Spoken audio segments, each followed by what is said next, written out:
This channel does not promote any violent, harmful, or illegal activities. All content provided by this channel is meant for an educational purpose only. কট্টরপন্থী মৌলবাদী এবং জঙ্গিদের কবলে চলে যাচ্ছে কি বাংলাদেশ? এবার অত্যাধুনিক আগ্নেয়াস্ত্র নিয়ে ধর্মীয় অনুষ্ঠান, সেখানে দাদাগিরির ছবি ফুটে উঠছে। কোথা থেকে আসছে এই অস্ত্র? উঠছে প্রশ্ন।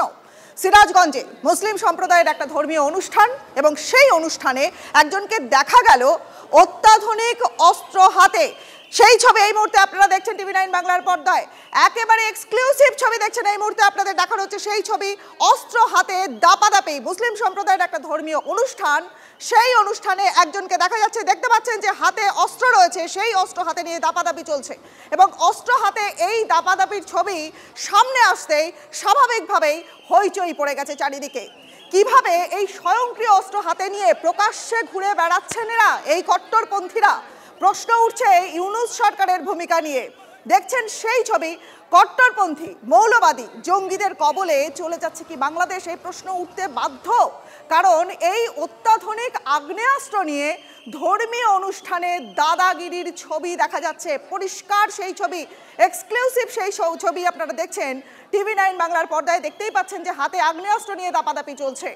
এই অস্ত্র কোথা থেকে আসছে প্রশ্ন উঠছে। এবং সিরাজগঞ্জে মুসলিম সম্প্রদায়ের একটা ধর্মীয় অনুষ্ঠান, সিরাজগঞ্জের ছবি দেখানো হচ্ছে আপনাদেরকে। হাতে অস্ত্র নিয়ে দাপাদাপির ছবি দেখছেন এই মুহূর্তে আপনারা।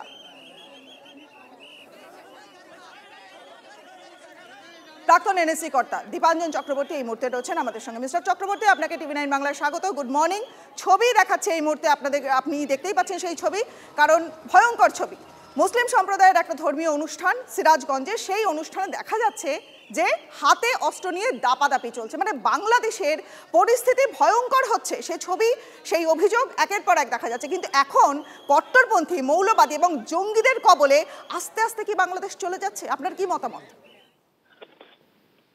দেখুন, ব্যাপারটা হচ্ছে যে বাংলাদেশ যে জঙ্গিদের কবলে চলে গেছে সেটাতে কোনো সন্দেহ নেই, চলে যাচ্ছে নয়। কারণ এই জবে থেকে আমাদের ভারতবর্ষের ইন্টেলিজেন্স এজেন্সি গুলোর কাছে পরিষ্কার খবর ছিল এবং সেটা শেখ হাসিনা ওয়াজেদকে জানানো হয়েছিল যে বাংলাদেশে এই ছাত্র আন্দোলনকে কেন্দ্র করে যেহেতু উনি অনেকদিন ক্ষমতায় আছেন, ওনার বিরুদ্ধে কিছু বিক্ষোভ রয়েছে, সেটাকে কাজে লাগিয়ে এই জঙ্গি সংগঠনগুলো কিন্তু বাংলাদেশের ক্ষমতা দখল করবে এবং সেটা হওয়ার ছিল। এবং আমরা প্রথম দিন থেকে বলেছি, সমস্যা হচ্ছে যে এখনো ভারতবর্ষে বা পশ্চিমবঙ্গের বহু মানুষ লাফাচ্ছে ওই বাংলাদেশ ভারত যুদ্ধ টুদ্ধ ইত্যাদি নিয়ে।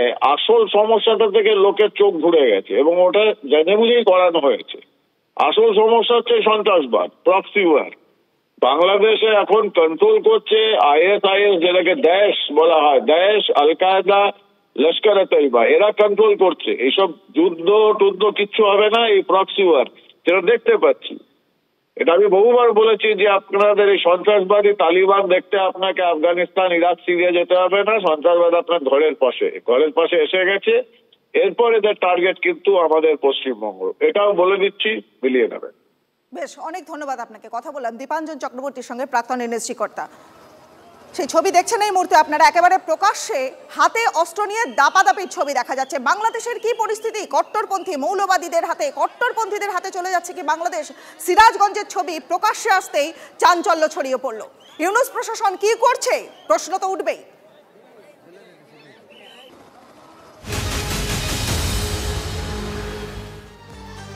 আবার একটা বিতর্কিত মন্তব্য, সেই মন্তব্যের দিকে এবার নজর রাখি। আসুন, পুরমন্ত্রী ফিরহাদ হাকিম, তার একটা মন্তব্য, সেই মন্তব্যে বিতর্ক দানা বেঁধেছে। দেশ এবং রাজ্যের সংখ্যালঘুরাই একদিন সংখ্যাগুরু হবে। এখন আমরা রাজ্যে 33%, ওপরওয়ালার আশীর্বাদে একদিন সংখ্যাগুরু হব, মন্তব্য করলেন কলকাতার মেয়র। ফিরহাদের মন্তব্যের জেরে তোলপাড় হয়ে গেল রাজনৈতিক মহল, কড়া আক্রমণ বিজেপি নেতাদেরও। बंगाल में तो हम 33% हैं, मगर हिंदुस्तान में भी हम सिर्फ 17% है और हमें माइनॉरिटी कम्युनिटी कहा जाता है। मगर हम अपने आप को माइनॉरिटी नहीं सोचते हैं। हम सोचते हैं अगर अल्लाह की रहमत है हमारे ऊपर, अगर तालीम हमारे साथ है, तो हम एक दिन मेजॉरिटी से भी मेजॉरिटी हो सकते हैं, और हम अपने अल्लाह की ये मेहरबानी होगी जो हम अपने ताकत से ये हासिल करें। ফিরহাদ হাকিম সাহেবদের স্বপ্ন এটা। ফিরহাদ হাকিম শুধু একা তার এই স্বপ্ন নয়, তৃণমূল কংগ্রেসে যারা মুসলিম আছে, যারা তৃণমূল কংগ্রেস করে, তাদের সবার টার্গেটই একই। সেই জন্য তো একজন বিধায়ক বাবরি মসজিদ তৈরি করতে চাই মুর্শিদাবাদের বুকে।